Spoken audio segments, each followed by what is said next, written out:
I'm not interested in buying the house on 100 Harborview Road. I'm really looking to lease it, and I was hoping that I could take it for a short term, but if you need a year's lease, I'll be happy to do that.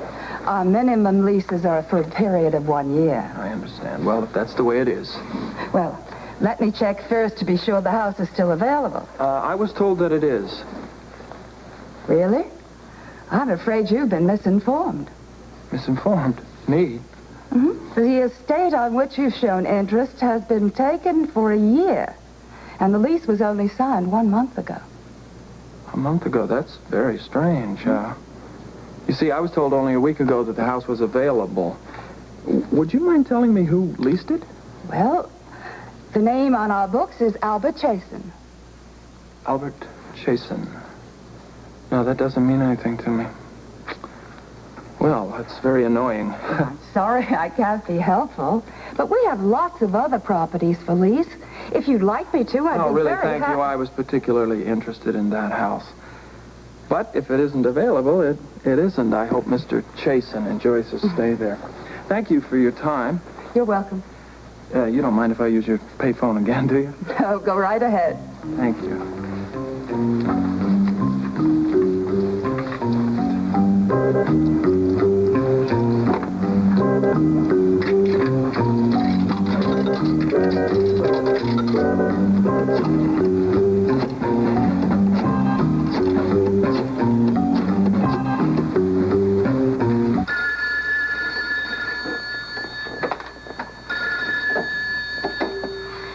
International. Yeah, it's me again. Hi. Look, has Alex gotten back from lunch yet? Yes, she's here, and she gave me very strict instructions to put you right through the minute you called. So, hang on for a moment, and I'll get her for you. Thank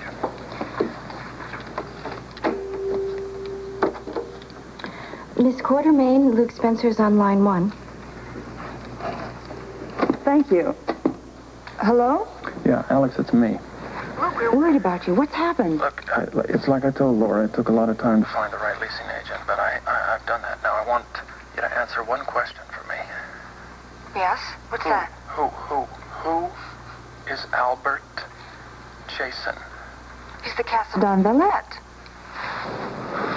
Okay, bingo, darling. Wrap up your rattlesnake. He's going home. What does that mean? It means that I'm on my way back to the house at 100 Harborview Road, and you can tell Uncle Eddie to cheer up. I just found the Cassedines. Luke, that is wonderful. I cannot tell you how great that is. You know, it was an incredible stroke of luck, Alex, mainly due to some friends of mine, like Slick Jones. Who?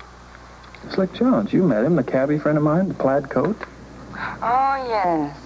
Well, what are you going to do now? I mean, when you get to the house? I'm going to walk up, knock on the door. I'm going to talk to that woman who I talked to before. I want to know why she lied to me. She said she'd lived in that house for a lot of years. I want her to explain that, and I want her to tell me who this charmer is running the reptile delivery service. Well, that's an awful lot to accomplish, kid. Not so much. Not for me. Yeah?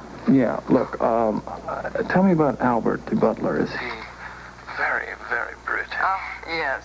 Very, very love. Oh, I will enjoy meeting him. I think you will. Uh-huh. All right, wish me luck. I do. Lots of it.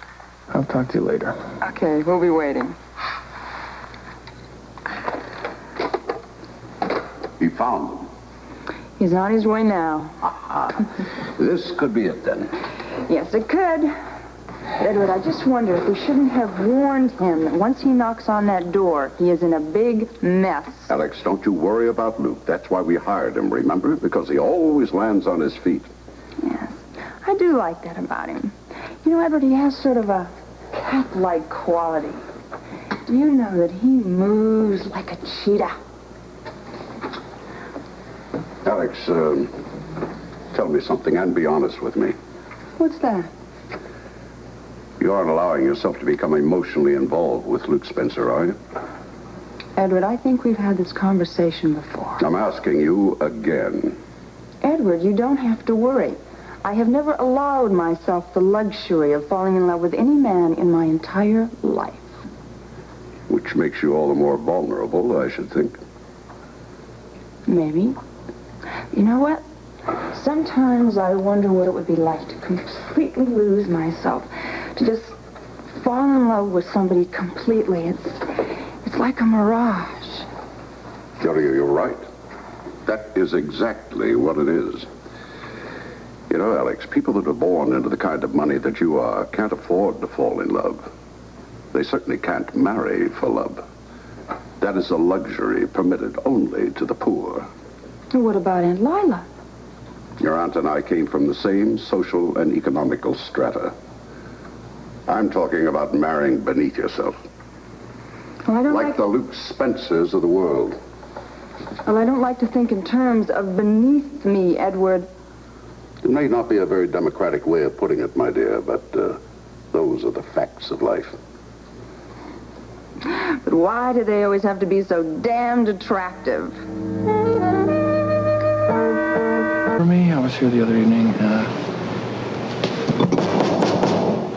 Morning, ma'am. Census. We were taking a census the other evening, and I thought that maybe... Hey, you want something, mister?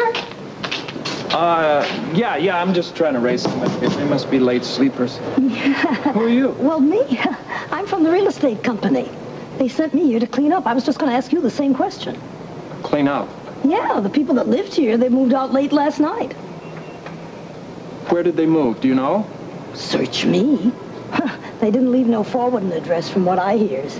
You know, you just can't judge people by the way they talk, even when it's fancy.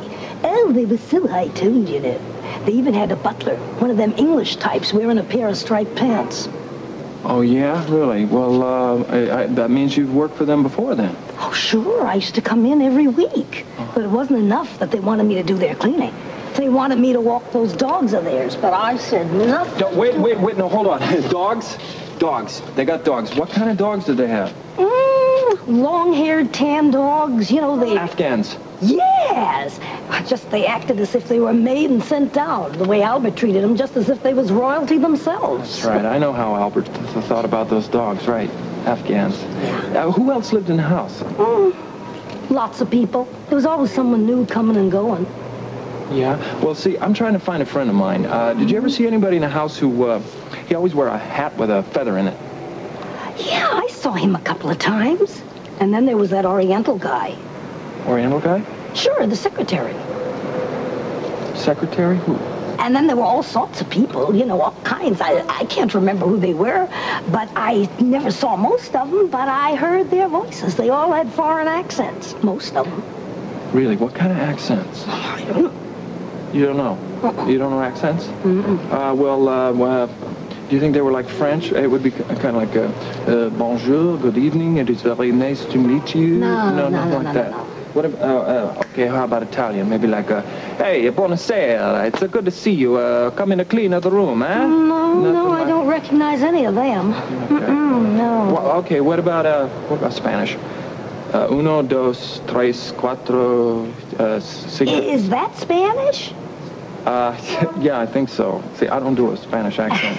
I can count. Uno. Oh, I know. Wait, Tiania, no, Luisa Tiani Cataro, huh? Hey, it sounded a little bit like that. That's Spanish, huh? Yeah, I hope so.